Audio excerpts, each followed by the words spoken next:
Well, 1, 2, 3 in the place to be from the bottom of the map. On the bottom of the map. We in here, we in there like swimwear. We're gonna get into a little bit of the state of black coaching in college football. We've been following a major story that's been getting headlines, but they ain't been talking about it because there's so much other stuff that's been going on. But Mel Tucker at Michigan State has been Oh, officially fired. What's going on with that? I'm gonna let you start it off because I felt like soon as the investigate, like it's to the point now where when I look at something and I be like, oh, you want an investigation? Oh, you fired. You fired. I already know it's gonna be a matter of time. Like it's you know what I'm saying? It's too much power, it's too much money going on. So I kind of knew this was gonna happen. You know what I'm saying? Well, like it's only my thing is it's only 15. Count that 15 black head coaches in FBS football. 15. So That's it's only crazy. like 13% of so like disparity in college football is similar to the NFL. And Mel Tucker had got like he got an extended contract. It was pretty lucrative. I think the problem with the university is they're trying not to pay him. I think it's like upwards to like 78 million. So that they can fire him with cause, they don't have to pay him out the money. Now the whole thing is I've been seeing this go back and forth. If you're not completely familiar, Mel Tucker has been accused of sexual assault. Um, and the victim, crazy is the victim is somebody the university brought in to be a consultant to the players and staff about sexual abuse. She was a rape and sexual abuse survivor. She is a rape and sexual abuse consultant counselor, and she's been brought in specifically to the university because the university has been going through more allegations about sexual abuse, rape, sexual assaults. So been brought in specifically for this like very topic, which a lot of universities we had this going on with. Was it TCU? We had think it might have had been going on at Baylor. So it's been Baylor was crazy, boy. a lot of universities that are dealing with this like topic of sexual abuse, sexual assault with the players. So Michigan State, because I can't remember who was the person. I can't remember at the top of my head who was the last coach, situation they just had with sexual assault. The reason why Larry Nasser, the gymnast coach, the gymnast, infamous. You know what I'm yeah, saying? And I don't know. I think he was working there, but I know that he was like an assistant on the Olympic team. Anyway, he's been touched by over 300 girls, so he's like, I'm talking about under the jail. And Michigan State kind of just, they had a black cloud over them. So I also understand their position as a university. If they smell like they feel compelled to act, they don't want to be seen as an institution that lacks, you know what I'm saying, any type of control. You also got to understand universities, especially a public one, they receive a lot of public money, not just for football, but for grants, you know what I'm saying, scholarships, public funds for research. Research is, very, very big. So we're talking about, what I'm saying, hundreds of millions, if not billions of dollars. So, you know what I'm saying, on their position, everything you just mentioned, you ain't just sexually assault nobody. You basically, allegedly, you know what I'm saying, allegedly, this allegedly. situation, It's allegedly. Let's not. Let's it not is allegedly, allegedly. you know what I'm saying, and she, for other people not familiar with it, she went on ahead and revealed her own name after, what I'm saying, she said it was elite. So she's gonna stand by it. And I mean, you know what I'm saying? I mean, it looks bad all the way around for Mel Tucker because regardless if it was consensual, he was married. They were trying to say he violated some, some moral. I believe the word they used was motherfucking moral aptitude. You know what I'm saying? And But so no law was broken. No law was yeah, broken. no law. I saw the statement that he sent, and he lawyered up. He had the money. He Mhm. lawyered up. You know what I'm saying? No, it's just crazy. I'm like, damn, I wonder what your wife looking like on the home front because I'm looking at both of them like, okay, the lady is she's an attractive woman. Male, like you said, everything is alleged. But I'm just like, look, bro, why you even let yourself get in? You're already married. This is the wrong person to flirt with. But I do feel like it, it's just hard, you know what I'm saying? It's a touchy subject regardless. So like you said, it came and it went. A lot of the other shows, they're done by white individuals, so they're only gonna say so much, and they can't really dig into it the way that what I'm saying black people can. But I look at it, what I'm saying, on a couple of different fronts. On the first one, I just feel like I understand that she already, she's a contractor. This is what she does. So I could see if there was some innocent flirting going on. But I just felt like in Mel Tucker case, you know what I'm saying? You're already a black coach. And like you said, there's only 13 black coaches, but I would make the argument that his is the richest contract. No one else is getting 10 years, I think what I'm saying, I think he does 95 have million. the biggest contract. I mean, it's easily to see. I'm like, yeah, no other black coach has that. That's almost NFL type deal because that's 10 years at 95 million. So that's almost like 9 million a year. Like that's actually what Nick Saban, that's in line with what Clemson is getting. So they paid top dollar, what I'm saying, to get this particular coach. And in a funny twist of events, his last job was at Colorado. You know what I'm saying? So he went from Colorado, what I'm saying, to Michigan.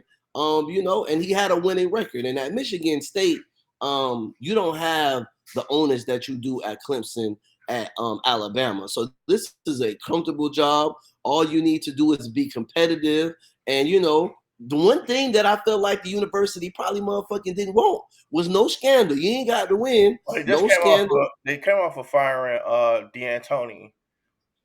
Okay, Uh, okay. so this came off of firing him, a scandal also. Um, the thing that I believe the university and for the betters out there bet against Michigan State all year. They're in the free fall. Their program is just gonna get worse and worse and worse. Players are gonna be. You talking about an exodus? If somebody can redshirt and get out of there, they could transfer. Whatever's gonna happen is gonna happen because there's just gonna be so much associated with um, any coaching that goes on. Players right now, coaching matters. Who's the coach? Who's the face of the program matters a whole lot. Um, and I guess I want to get your take on this. Like, what did you think when it came to like Art Briles? When it comes to certain coaches, do you think these type of allegations are swept under the rug or kind of pushed aside based on what that university means like financially? What does the program mean financially to the university? We're talking about, like, let's say this was Nick Saban. Let's say this was Dabo Sweeney. Let's say this was Jimbo. Let's say this was Kirby Smart. Do you think this would be like the same response to like what's the coach of USC? Are you forgetting his name? I keep wanting to call him Lane. I know I Lane know was you out talking, there. I know you talking about the USC coach, Boy Wonder. Yeah, the boy I wonder. know. Um, it's a good question. It's a fair motherfucking question. But with those particular individuals, I do feel like they have a lot more power, and I feel like their institutions are different. Now, if I had to compare Art Briles, they hate Art Briles. Art Briles cannot even coach at an HBCU, and we had a problem with the shit. And I felt like a lot of times, maybe even as men, maybe I'm desensitized because I was like, man, what the fuck is the big deal? I went and looked at it and I was like, damn, okay, no, you was hiding shit. You Yeah. was hiding shit. And I mean, maybe if it wasn't him, it was maybe, what I'm saying, the assistant coaches, because I think they got him over lack of control over the program. So, what But I'm also saying? But like having knowledge of, because the player ended up being convicted of rape. Like, he actually was convicted. So having knowledge of this type of activity going on and like not suspending the player and not doing any investigations or nothing yeah, like that. yeah, no, that's a wrap Kind on of that. You playing like do. I don't know what happened. Like, I don't know. Shit. Yeah, yeah, yeah. No, I think as a coach, obviously when an allegation happens, you have the, what I'm saying, you have probably had a responsibility to go ahead and say, hey, nah, dog, you can't play this game. You Mm-mm. know what I'm saying? We ain't saying it like shit look bad. You know what I'm saying? I know you, but at the same time, no, you know what I'm saying? Like you're gonna be suspended from the team until this shit, bottom line. You know what I'm saying? And if it, and if it gets to the point where I ain't gonna say systematic, but I got 8 players, no matter how raw they is. You know what I'm saying? We're gonna look at the severity of the allegations, but it's like, nah, dog, you know what I'm saying? You've been accused of something of rape to the point where, you know what I'm saying? Like, no, it's on the university. You know what I'm saying? I think in this day and age, you gotta know the severity of this shit, though. You know what I'm saying? Now with Mel Tucker's case, it's interesting because out of all those other cases, you know, they involve players, never the coach. You know what I'm saying? So Yeah. it's one of those where his is quite different because now the coach is being implicated. I will say this: his worst allegation is that he was masturbating on the phone without consent. Now let's pause for a moment. You know what I'm saying? Let's pause. I wish we could get, you know what I'm saying, some women, you know what I'm saying, on the line, because it's just like, okay, rape, bodily harm, assault. He ain't touched nobody. So I'm on the phone and I'm flirting and I think you fine and I'm thinking about you looking at your picture and I'm masturbating, I'm jacking my dick. I did not get your permission to jack my dick to our conversation on the phone. So I think I can see it being weird, I can see it being loose, but I can't see that being assault. I also can't Well, see that. yeah, that's what they're gonna say. They're gonna say it is if it's without your consent. If it's without your consent, and this is where all the legal, you know what I'm saying, the legal jargon is gonna come into play. And I think that's what his team is trying to say. Like, um, now we had the same thing happen with I just drew a blank on it. I'm gonna come back to it. But when they say is legal consent between two people, then it should be, it can't be considered assault. It's consent between two consenting adults. So if he says I'm going to be doing this and she says okay, then that stays consent. I You think have he to shot say himself in the foot. you have to say no, I do not. This is unwanted, and I'm saying, I don't want this. This is a sexual act, so I'm saying no to the sexual act. If you say no to that sexual act and they continue, that's assault. I can see that.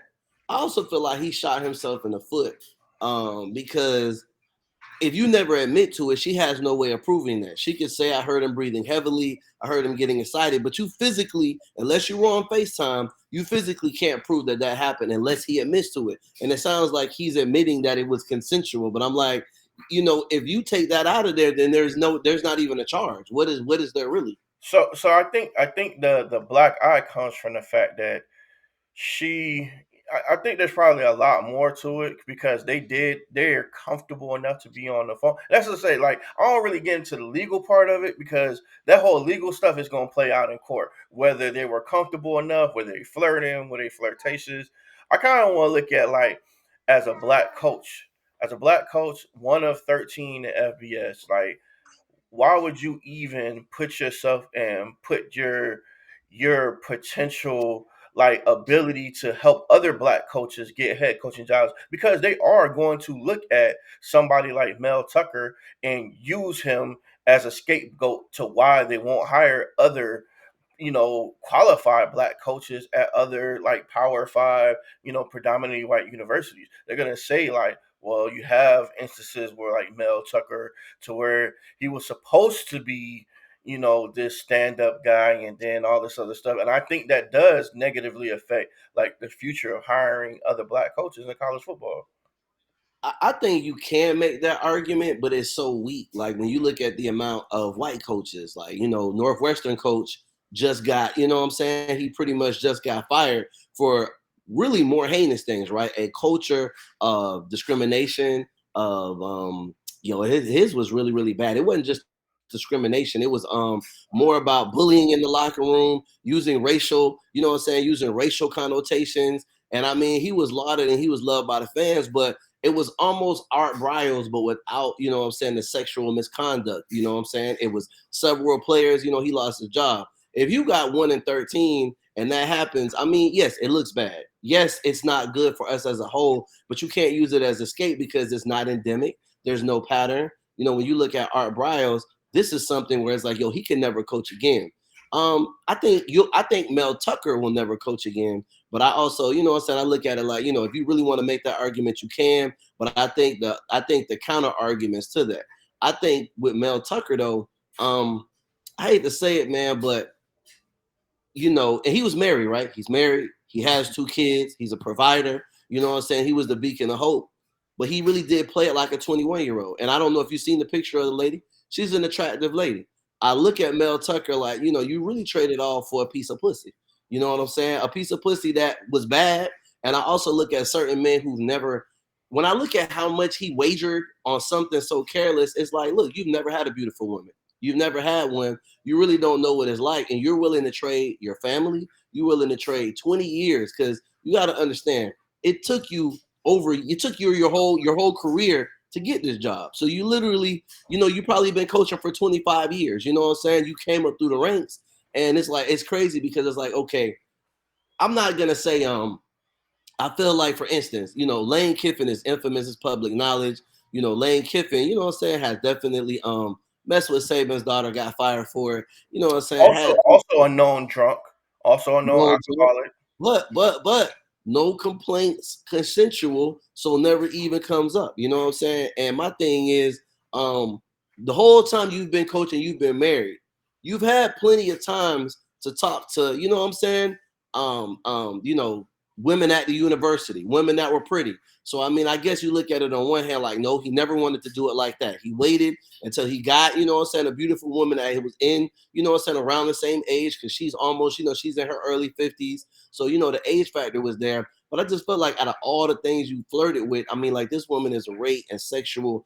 To me, that would have been a red flag. But I just look at it like, look, man, he this is something he always wanted. He always wanted. He saw opportunity. He knew that there was a risk, but he took it. My thing is the rest of it's going to play out in court, but I just felt like at this big stage, this one, there's just better ways for him to go about doing it. And I just felt like because he knew, say he had the power, he was like, I'm gonna go ahead and do it. But I just felt like it's in, I ain't gonna try to get too much into his family life, but a lot of times when you hear these stories, it's an ongoing affair. At least with this, you know what I'm saying? Those things were not apparent. So I'm looking at like past the football, like, okay, damn, you know what I'm saying? You really embarrass your family, you embarrass your wife. Everybody has to, walk around with this, and you potentially lost a salary. I don't know. The other thing is, does he want to coach more? Art Briles wants to coach. Art Briles got grambling. There was uproar in the black community. We didn't even want him. So when black people don't want you, I mean, it's like, dang, I don't think Art Briles can, I don't think he could coach. He couldn't coach a flag football team right now. You feel me? You know what I'm saying? Does Mel Tucker want to coach? Is he hireable? Is anybody else gonna hire him? This is ugly right now. You know what I'm saying? Just because of how and when it happened. So, you know what I'm saying? I just think that I could tell it was a lapse of judgment. This wasn't no part of the plan.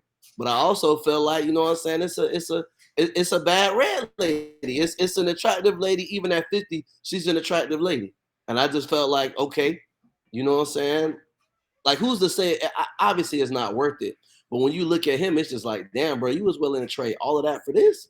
I Yeah. mean, really, what can you say? What can you say? He can try to fight the legalities, but it's like, damn, bro, was this really worth it? You had to know. You had to know that you didn't have a strong chance of getting this off rip because I'm sure that there was a couple of times where it was like, damn, but I felt like he was persistent. He was pursuing it. Yeah, we was comfortable enough, saying to talk about, have talking outside of it. And I think she was hired a couple of times, but I just think ultimately, I do feel like it's an isolated incident though. And I just felt like, to be fair about it, because obviously we're black, we're gonna go to bat for the black coach. But so as my grandma used to say, bro, you kind of in the wrong.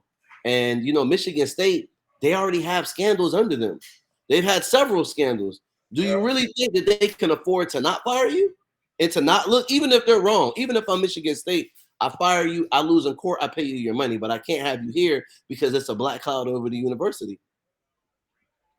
Um, Even if you stayed, like, I just don't think it's a good look for them. I just think it's a bad look for black coaches in general. Like, unfortunately, you know what I'm saying, we do have to carry the weight or the burden of others into like our career field. Like, if one fucks it up for the rest of us, then he fucks it up for the rest of us. And unfortunately, it happens. Unfortunately, they will use like I say, the behaviors of one.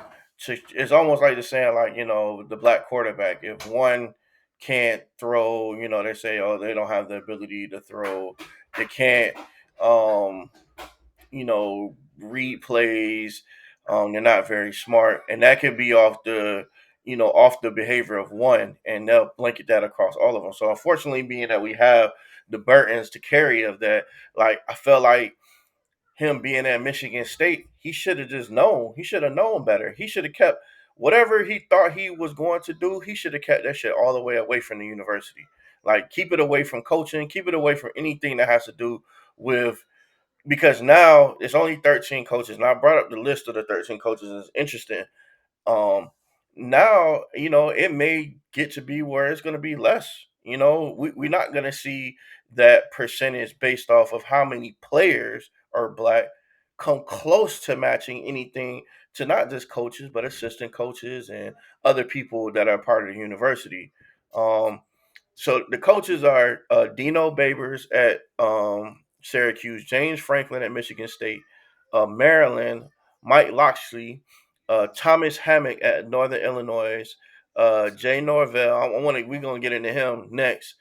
Charles Huff at Marshall, Stan Drayton at Temple, who we just seen. I like him a lot actually. At Temple, Tony Elliott at Virginia, Marcus Freeman at Notre Dame, Maurice Linguist at Buffalo, Dion at Colorado, Lance Taylor at Western Michigan, Ryan Walters at Purdue, and Kenny Burns at Kent State. It's actually 15 total, not 14 because they just fired. Um, and the reason why I say that is pu- Prime is Prime would be the flip side of that. Prime would be the person who would open the door for more black coaches to get head coaching jobs. I think Prime is I think we're in the great struggle right now because Prime is moving college football into a different marketing space. They don't like this whole, like, we've been talking about it being amateur athletics. Is that them days is over. The days of the university and the NCAA getting all the money, that shit dead. And just the coaches getting all the money, that shit dead. But you got somebody like Prime who's like embraced the movement. He's embraced the new wave. He's embraced that shit fully. And he just like, this is the wave. He embraced the NIL. He done embraced the Snapchat, the Twitch live streams. He done embraced, Twitter, all of that. He's embraced it all. He's telling his players to embrace it. He's not telling his players to stay off of it. He's going to manage it, of course, but nah, this is the new wave. And you got somebody like Prime who's be able to recruit. And if he wins, they're going to be looking at other coaches of his ilk to be like, hey, maybe we can, get a team that was 1-11. We get one of these young coaches. They enthusiastic. It's like the Allen Iverson effect. Once that hip hop culture, once the our culture gets all up in it, because they love it, but they love it from afar. Cam kind of went through this. They was loving Cam, but as soon as Cam started dabbing too much, he was doing the Superman too much. They was like, "Oh man, let get us back to Tebow. We want Tebow. We want good, wholesome." But nah, Prime is like, you could be flashy, you can have swag, you can have style, you can style on their ass, you can throw up the rollie, you can pull up in the Lambo or the Ferrari and go to the game. You can do all that, and we can still win, and we can represent the university. But at the end of the day, this is he's pulling the wool down. The facade is coming down. These universities is about money. That's it. That's the bottom line. The Is university it? and NCAA is about big money, and their problem is that now they're gonna have to split the pot, and the pie is going to where it should go to. You're making money off the backs of the players, and you got somebody like Prime who now is like, he can, as a coach, not even as a player, as a coach, like galvanize all of college football. Nick Saban does it, but Nick Saban ain't no, he's not personable. Nick Saban's kind of like the old grumpy white guy that you like, but he ain't prime. So you don't think they're not gonna look at another young black coach like, yo, hey, he might be able to get out here, how these boys turned up, but they turned up and they're winning. But not only winning, that game against Oregon, even though it lasted to like 2:30 a.m., that was the fifth highest rated game. So the odds, the public gonna be watching. The more public, more sponsorship. More sponsorship, more money. More money, that's everybody's happy with more money. They just don't like how the face of the money look. And Prime Yeah, is but making then it to people where like like money regardless. So it's like they may not like how it looked, but think about it. They didn't even know they was really gonna get this windfall. Danny Lanning, we know who Danny Lanning is, but regular people, casual investors, people didn't know who the hell he was. That opened him up. And so even in his conference, that's why I'm like secretly the NCAA, but the other coaches, even if they're saying something, they know they benefit. Everybody eats. Everybody eats because it exposes everybody. You know what I'm saying? Even the villains of the prime era. All those coaches, you think about it, they're going to play USC next. USC is already a big brand, but now it's going to get even bigger but think about because the you're going to difference be able between Lincoln Riley and Prime. Lincoln Riley is a young coach. And to. Yep. who was the coach that they actually let go of for Lincoln Riley? Was it Sarkeesian? Was Sark their coach? I know they kind of been like switching. It seems like just like they're rotating the same coaches. But Lincoln Riley is a young coach, right? Lincoln USC is a big program, prominent program, long history. And they've Mhm. had like superstar players, and they actually got a superstar quarterback. But They do. damn, who has been like who you been hearing about? Who they talking about? Are they really is the hype really around Caleb Williams? He just won the Heisman. Yep. He just won the Heisman. Nah, Prime biggest Listen, thing. if Prime had Caleb Williams, no, not even Caleb Williams. If Prime had this USC team, Oh my they'd God. be plastered everywhere. Heisman Yeah. already be done. Already be Yeah. done. Already Nah, be that's too done. much. You Nah, know but what if I'm he saying? had So him, like, they go to playoffs first year. That's a and you crazy one. don't think that all these other because they give these young white coaches they be 28, they be fresh out the box 27, 26, and they got head coaching jobs. How you get a head coaching job? Now What that people don't remember about Prime. Prime was started coaching little league. He was coaching yeah. his sons in little league. Pop Warner, Optimist Mhm. football. Then he started coaching high school before he went to Jackson State. So Prime didn't just be like, "Oh, hey, I want to just start coaching and just jump right into it." He already had been coaching. He been coaching football in Texas, and we know football in Texas ain't, you know what I'm saying? You're not playing football in Idaho somewhere. You're not playing football in Yeah. Maine. It's big time football. So Nah, he that's true. he he had been coaching, so he stepped into the game with like not only just his playing experience, but he got some coaching experience. They've been giving a lot of these young coaches 26, 27, 28 years old. They're young prodigies. Like how? They ain't improving it anywhere. They haven't done it anywhere. It's a club. So you've been on this staff. You were a graduate assistant, then you were an assistant coach. Like you take a look at that NFL coach for LA's team, LA Rams. I forget his name, but he Hey, yeah, super young. And it's like, yeah, but he comes from this, he's Miami coach connected, Mike McDaniels. He's young. He's super young. super young.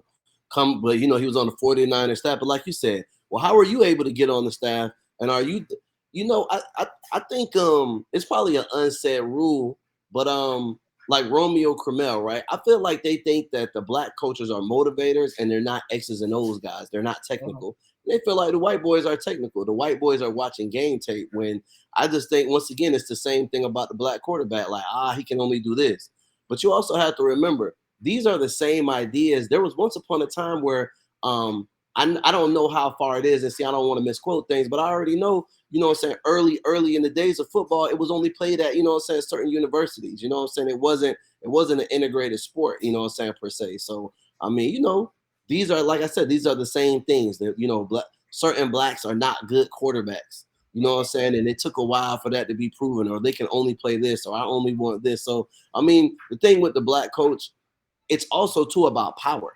You know what I'm saying? It's not just about coaching, You it's think about you think you think Prime getting too much power, or the power got so big they can't control it no more, and they trying to get the because there's a lot of coaches that's throwing a lot of shade at Prime I right don't now. think it's Prime about getting too a much lot of hate. power. I think it's about a black man having that power. And I think the amount of power that, because Nick Saban, powerful, Dabo, powerful. These Uh, men are untouchable. They will not fire them at their universities. So I mean, if you put a black person in that particular if you put a black person in that particular role, I do feel like it's one of those things where you get a little bit of the fear come up where it's like, damn, you know what, do I really want, because think about it, Prime could have coached at Florida State, and Florida State is, they got Norvell, so they're like, okay, you know what, we made a good hire, yeah, it would have been good to get him, but here's the thing, right, winning solves everything.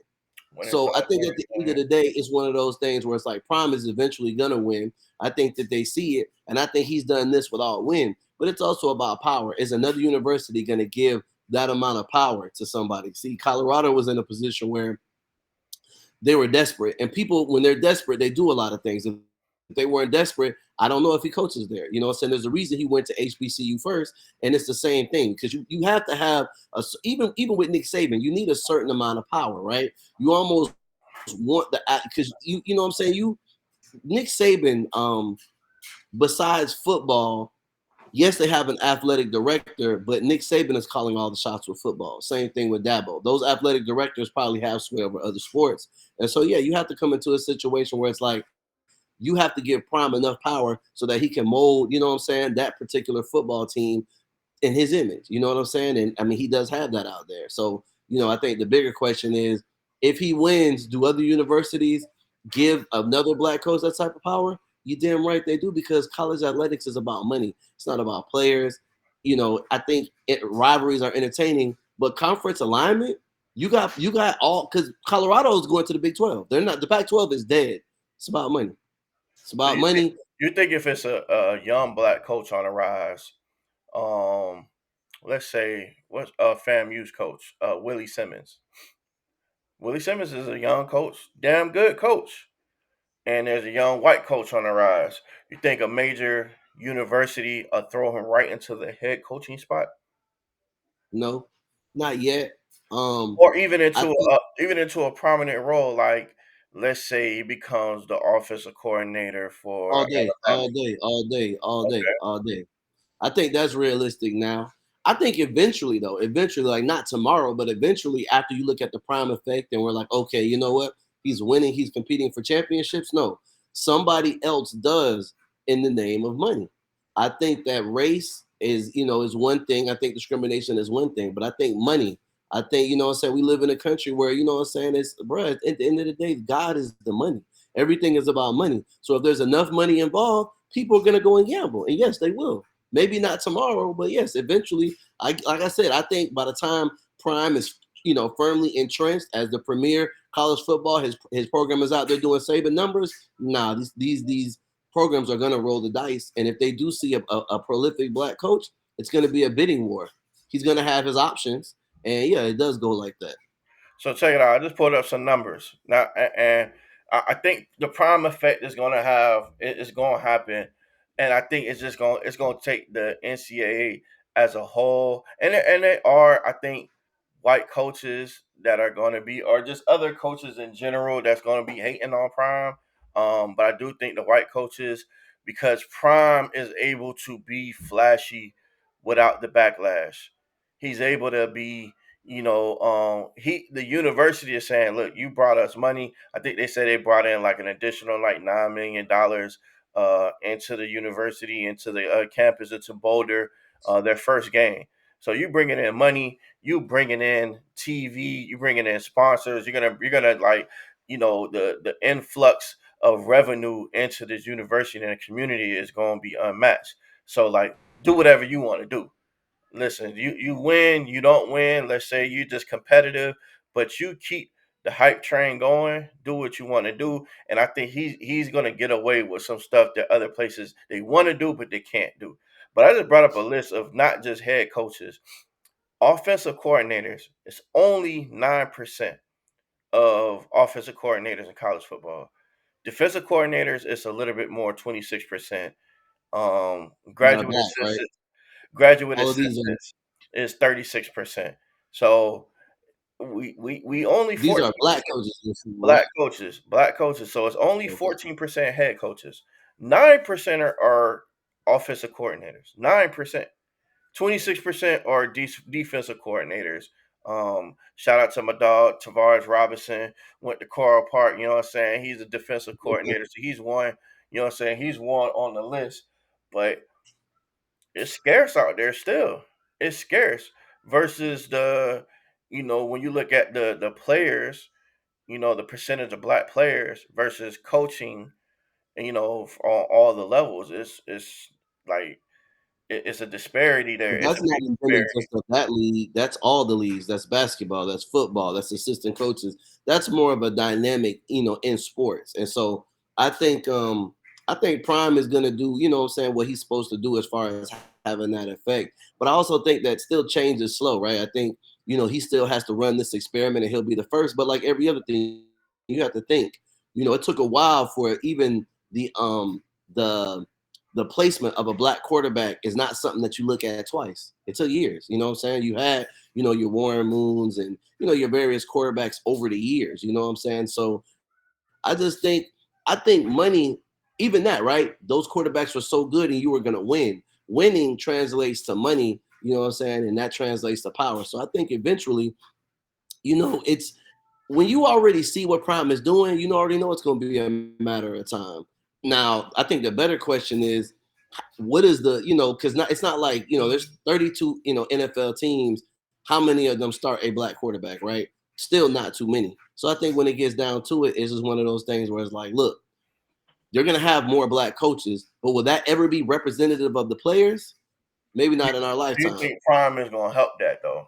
Do you think Prime Yeah, is he's gonna help it, but it's not even about him. He's making too much money. It's already done. It's already the ball's already rolling. So it's just a matter of another coach coming up and see it. So yeah, he's gonna open up the door because it's about money. If this was just about him being successful, I think change would be slower. But I think you already said it on the head. Universities are about money.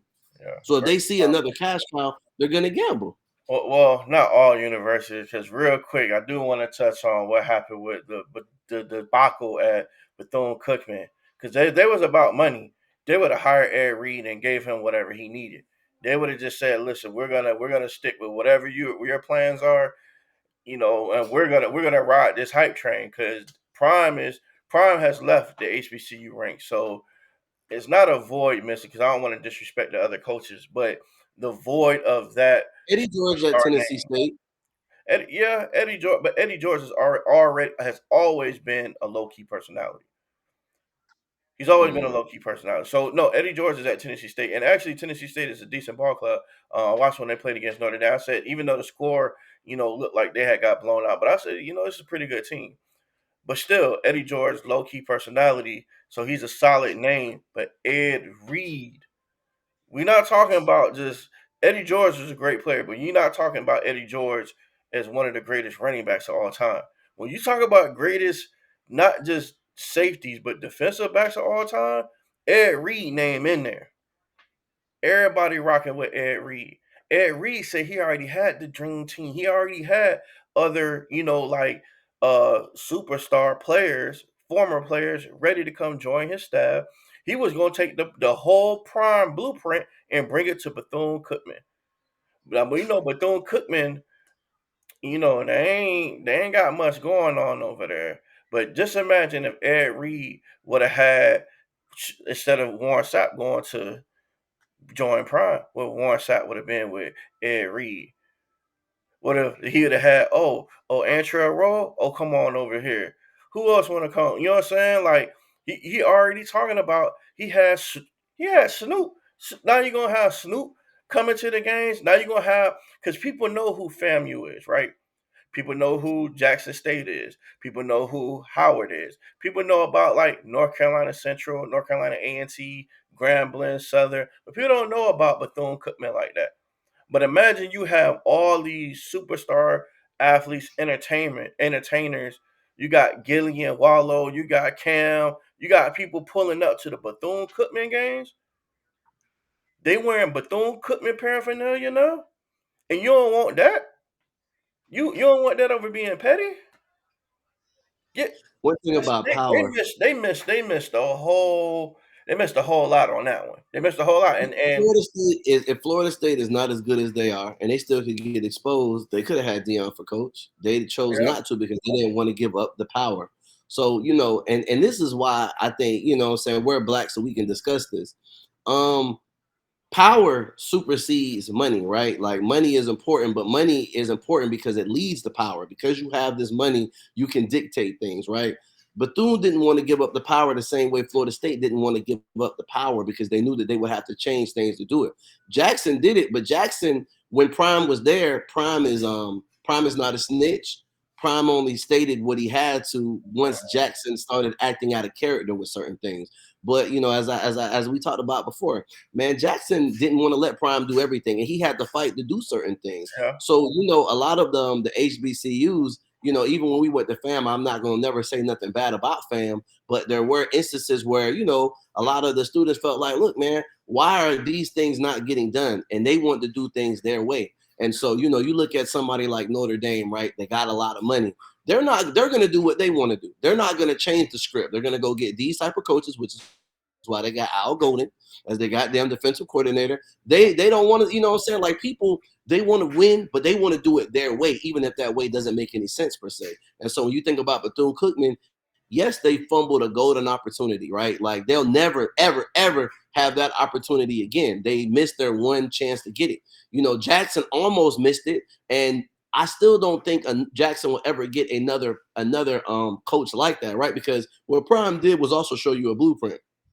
Listen, you can go to an HBCU, build them up, and now the other coaches, now you're going to be more attractive to some of these bigger universities, right? But now, you know what I'm saying? The universities have shown that they don't want to give up that power. So Bethune is already a private school. It's going to suffer. But, you know, it just goes to show you that, look, Bethune's politics, Bethune's control was more important than the bottom line of becoming a bigger brand, a bigger university, selling out, just being able to make a plethora of financial windfalls. Why? Because you didn't want to change up what you had to do, and you didn't like the way that Ed Reed was going to air out your dirty laundry.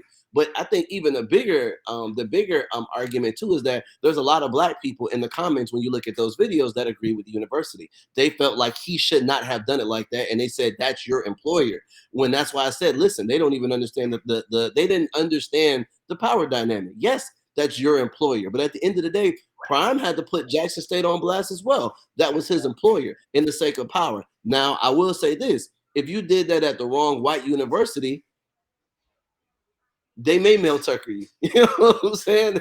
They you know what I'm saying, when it gets down to, as I said, I don't see Notre Dame doing that. So it's really just about what Colorado is so broke. Colorado was the perfect test case for this, right? They went 1-11. They hadn't been relevant since the 90s. Mel Tucker got them decent, and that's all you had to do. So that's why, like, for them, it was the perfect situation. It's the perfect marriage. You know what I'm saying? Marriage a lot of time is about power dynamics. So I will say that, just because, think about it, man, there's a lot of great opportunities, but you look at the politics, you look at certain things, and Prime didn't have that star power and his ability to communicate.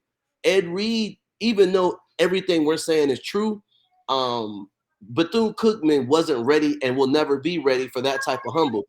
You know what? Bethune Cookman would rather die and be obsolete as a program and have to get taken over rather than give up that power. And that's just sad, but that's a harsh black truth. They are not about growth. Because think about it, they want to change how they're going to change, but change rarely comes how and when you want it. Or Opportunity how you comes want when it. it comes, so you have to parlay it. They didn't want that. So, you know, they Yeah. felt like they didn't need it. So, you know, it is what it is, man. Power and money, you know what I'm saying, supersedes success, you know. But they Well, also gonna make smart people gamble. So Well, we definitely wanted to, this is a topic we have been kind of discussing in the background, since the college football season started, just the state of black coaching, especially in the college football ranks. And then, we're going to see how, the prime effect. Is it going to affect coaching? Is it going to, do HBCU coaches want to move, let's say move up, but move to, PWIs and get the bag, or would the opportunity be there? Would they come looking for them? Would they come being like, hey, this person has a prolific offense, let's see if they can do it at our school? Would they start coming, because that's what they kind of do with those younger coaches, like, oh yeah, he ran this offense and you think he has a great mind, which I hate when they say that. Oh, he has a great offensive mind. Like, okay, whatever that means. um and I, just watching the dynamic of how HBCU coaching because of Prime has started getting attention, and see if it continues getting that same type of attention. um, because the spotlight is going to be on Prime the whole year, and he's changing the dynamics of coaching. He's changing the whole NCAA culture, Mm. and hopefully it just has a trickle effect. Now we had to deal with the Mel Tuckers of the world. That's just like the black eye. Like damn man, like why'd you go and do that? You know what I'm saying? Now we got to deal with the backlash and the ripple effects of that, and hopefully it doesn't affect black coaches in the future, and coaches trying to move up the ranks, go from a special teams coordinator to a defensive back coach to a linebacker coach to a defensive coordinator to a head coach or even an assistant coach, like getting into those bigger positions because we know these black coaches can coach. Like we already know all day they can, what I'm saying? We got some great black coaches out there that just not getting, the same opportunity and the same chances. So just seeing hopefully, they see how well Prime can do with a bad team. Like you said, they're 1-11. So besides, all the other stuff, if he can turn around a 1-11 team, that's part of that's coaching. They gotta give up. It's not just he flashy and no, he's you gotta say Prime is a good coach. At the end of the day, you gotta say he's a good coach. And I don't hear a lot of that being thrown around. I hear all the other stuff like Yeah, I don't really hear that. I hear everything else. They don't you really don't say hear you don't hear them say at the end of the day like Prime is a good coach. They don't say that. They say he's a good motivator. He speaks. He's in tune with the culture. He's in tune with the youth. But they don't say he's a good coach. They ain't said that yet. When he went on the road first game, because that game against TCU was a tough. TCU was in the national championship last year. they Now were. they got blown the fuck out, but they were in the national championship last year. Not in a they lost the Big 12 championship game on a they were undefeated. They lost the Big 12 championship game on the last play of the game. So them boys was undefeated. So it wasn't like they went and played against, some garbage ass school. They went to TCU first game on the road and won. Just because they had a bad loss doesn't Prime is a good coach. And that's one thing they haven't really said about him. And I know why. We know why. We know Yeah, why. They want to give you credit know. to all the, I guess, the material stuff, but they don't want to give credit to the intelligence and his skill and his knowledge base. Because Prime is a good coach. You were gonna say something about Jay Norvell. Oh, so and what did I bring up about the kind of like the white coaches hating? And I do think there's a race factor there, but I also just think there's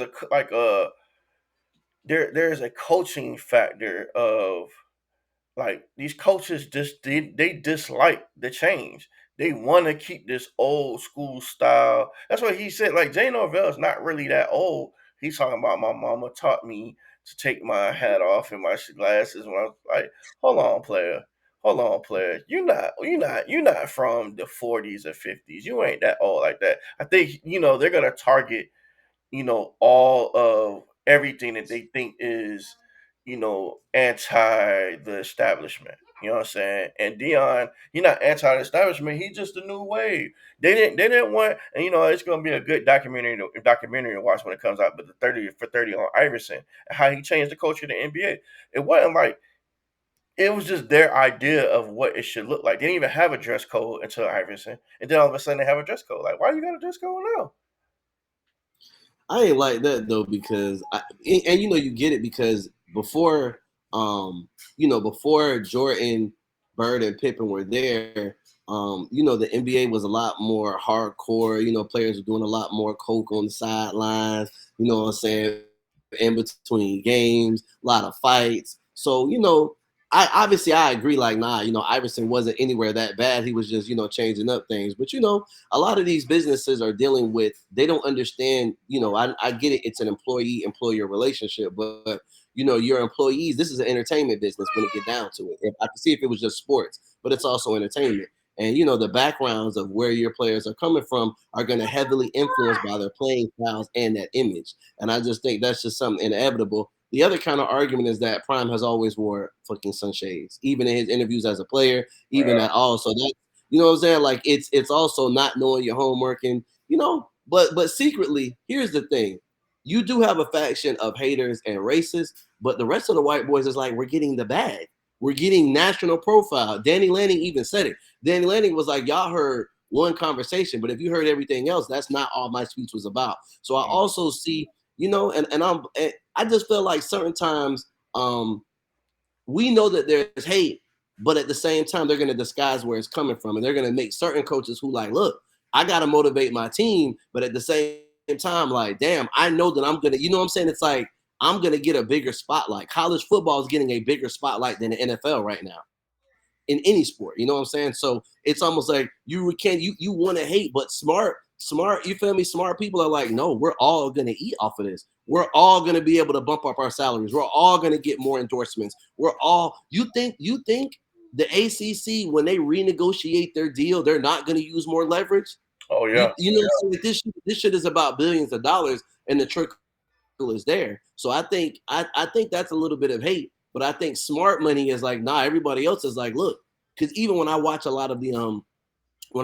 major, sports pundits and even, collective shows on YouTube, they're like, look, they understand that some of it was a hype train. They wanted this shit to come back to earth, but now they need everybody needs Prime to be successful, because Uh-huh. whether it's a black man or a white man, bruh, that color is green. So you know what I'm saying? Now you take money out of it and it was something else, yeah, we can hate a little bit more, but it's like, nah, bro, they want the money, and people like to be entertained as well. Are you not entertained? Yes, we are. Yes, we motherfuckers are. So you know what I'm saying? That's what it's all about, man. All right, well, shit. You got anything else you wanted to jump on before we All get right, up man. out of here? Hey, man, I'm gonna save it all, man. Next video, man. I'm already coming with some early picks, man. I got a couple of picks, got a couple of sleeper picks. I feel like we should go like 10 games, man. You pick 10, I pick 10, or you know what I'm saying, however. And I'm gonna start keeping stats of the records, you know what I'm saying? But man, that's all I got for you right now. Well, we also, it's from the bottom of the map, so we represent all South Florida, Miami sports. So we're gonna touch on a little bit of high school football, may touch on the Heat a Straight up. little bit, touch on some recruiting. You know what I'm saying? But yeah, we going because just some major stuff's been going down.